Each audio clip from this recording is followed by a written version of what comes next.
Thank you very much. Thank you very much, Professor Andersen, for your presentation, and thank you for this conference in Denmark, and to accept to organize this conference, which is the fifth one of the Domain program. The first one were in Paris, in Madrid, in Osaka, and this one will be not really the last one because we plan to organize something in California. So I just want to present quickly what is the Domain program, even if it is the last year of this program. This Domain program began in 4 years ago, and that's okay. It's focused on the question of the depreciation of silver. You know that at the end of the 19th century, the production of silver increased, and the consequences was the disappearance of bimetallist system for monometallist system. So we decided to try to concentrate different researches and to support them in order to understand exactly what was at this moment and what were the consequences of this evolution. So we get some support from various support. We don't need, in fact, for human sciences, a lot of support, but we need to add different small supports. We added some support from different sources, I mean, from Agence Nationale de la Recherche, but also from our LabEx, that is a kind of support for inside the École Normale Supérieure, like IDEX and the École Normale Supérieure, and we have some support from the CNRS. Together, all this support gave us the possibility to organize different meetings, conferences, publication, travel, and the possibility to publish everything. At the beginning, we decided to have some axes. One of them was publication of the main documents, republication, to collect them, to find them, and to give the possibility to everybody to see them, to work on them. It's important to give the possibility to our colleagues to continue to work after the end of the program.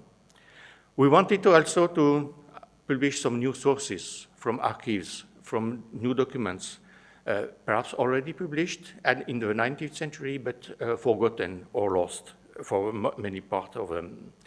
We decided also to organize conferences, video presentation, website, in order to disseminate what we are doing and to give the possibility to everyone to see what was in progress and what we are doing, what you are doing. So we have a lot of small conferences in different parts of the world, and we organize everything with a website. That is including, this website is including PDF, video, and everything. So quickly, we decided to have a kind of a republication of the main document about international monetary conferences, because this document was the most important analysis of the situation in the 19th century, but also to add some specific and national publication devoted to the main analysis of the situation in different countries, in Europe, but outside Europe. We organized all this publication, and a lot of books have been published during this period. In Japan, or concerning Japan, concerning Europe, concerning Great Britain, concerning India, China, of course, and Hong Kong, that is at this moment the website, the video of China. All the conferences are video recorded. All of them are available on the website of the conference. All of them can be seen from everywhere. Just, thanks, Michael. All these conferences give point of view, PowerPoint, and can be a short presentation of all the publications that are being published. So in 4 years, we have published 56 volumes, 52 video conferences were on the net. So we can conclude and that this Domain program was productive, and we can consider that it is more or less a success. What we want to do after is to continue. During this program and during this year, we have been able to understand the importance of globalization. Depreciation of silver is not a European problem, it's not an Asian problem, it's not a specific problem, it's a global problem. And depreciation of silver, we organized the collapse of the bimetallic system, created a new monetary order. And this new monetary order was the first one to be completely globalized. To work on the 19th century, to work on monetary unions, is also to understand a little bit more the situation with the actual monetary unions, and specifically euro.